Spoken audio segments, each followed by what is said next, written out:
Assalamualaikum warahmatullahi wabarakatuh. Perkenalkan, nama saya Sri Kandi Puspa Amandati. Saya peserta Latsar CPNS Kementerian Kesehatan golongan 3 angkatan 4 kelompok 2 BBPK Makassar. Saat ini saya bertugas di Poltekkes Kemenkes Kendari. Saya akan menampilkan video tentang Smart ASN untuk menjadi Smart Governance. Sejarah terbentuknya Poltekkes Kendari. Awalnya di wilayah Sulawesi Tenggara terdapat beberapa institusi akademi kesehatan, baik dari Depkes maupun dari Pemda. Khusus institusi pendidikan di bawah naungan Depkes terdapat 3 institusi, yaitu Akademi Keperawatan, Akademi Gizi, dan Akademi Kebidanan. Untuk mengefisienkan penggunaan sumber daya dan dana yang tersedia, maka pemerintah pusat, dalam hal ini Departemen Kesehatan RI, menerbitkan Keputusan Menteri Kesehatan dan Kesehatan Sosial. Sebagai dasar didirikannya Politeknik Kesehatan Kendari. Visi Poltekkes Kendari yaitu menjadi institusi pendidikan tinggi kesehatan yang unggul, menghasilkan lulusan yang profesional, mandiri, inovatif, kompetitif, beriman dan bertakwa kepada Tuhan Yang Maha Esa, dan berwawasan kemaritiman di Indonesia pada tahun 2028. Misi Poltekkes Kendari 1. Menyelenggarakan pendidikan vokasional bidang kesehatan berwawasan maritim melalui perbaikan standar dan sistem manajemen secara berkelanjutan yang didukung dengan teknologi informasi. 2. Menyelenggarakan penelitian terapan sesuai perkembangan IPTEK. 3. Menyelenggarakan pengabdian masyarakat bidang kesehatan. 4. Melaksanakan manajemen yang profesional dalam mengelola perguruan tinggi. 5. Mengembangkan kemitraan dengan berbagai institusi pengguna baik nasional maupun internasional dalam rangka memperluas pasar kerja. 6. Meningkatkan sumber daya manusia dan sarana prasarana sesuai standar nasional pendidikan tinggi.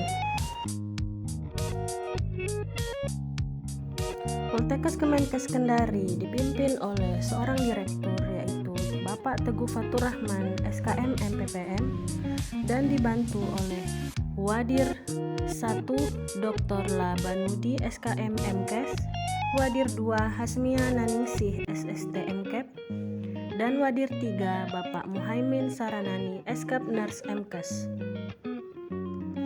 Tugas utama seorang dosen adalah melakukan tridharma perguruan tinggi. Tridharma perguruan tinggi adalah yang pertama pendidikan dan pengajaran. Melalui pendidikan dan pengajaran terjadi transfer ilmu pengetahuan dari dosen kepada mahasiswa.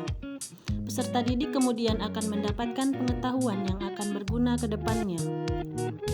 Pada poin ini, hal yang diajarkan tidak hanya terkait akademis namun juga spiritual, keagamaan, pengendalian diri, kecerdasan, kepribadian, dan lain-lain. Yang kedua adalah penelitian dan pengembangan. Dosen maupun mahasiswa diwajibkan untuk menjalankan riset guna mengembangkan ilmu pengetahuan. Penelitian penting bagi kemajuan perguruan tinggi dan juga masyarakat. Melalui penelitian akan dilakukan kajian terhadap banyak hal yang nantinya dapat berpengaruh kepada kebijakan. Selain itu, penelitian juga memungkinkan suatu ilmu untuk terus berkembang mengikuti kemajuan zaman. Yang ketiga adalah pengabdian kepada masyarakat. Hal ini menunjukkan bahwa sivitas akademika di perguruan tinggi tidak hanya bisa fokus pada akademik saja, namun juga perlu untuk mengabdi kepada masyarakat. Melalui pengabdian ini, elemen perguruan tinggi dapat memanfaatkan ilmu pengetahuan dan teknologi yang telah dikembangkan.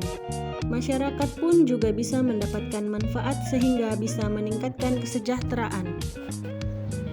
Berdasarkan Peraturan Pemerintah Nomor 37 Tahun 2009, standar pelayanan dosen adalah sebagai berikut.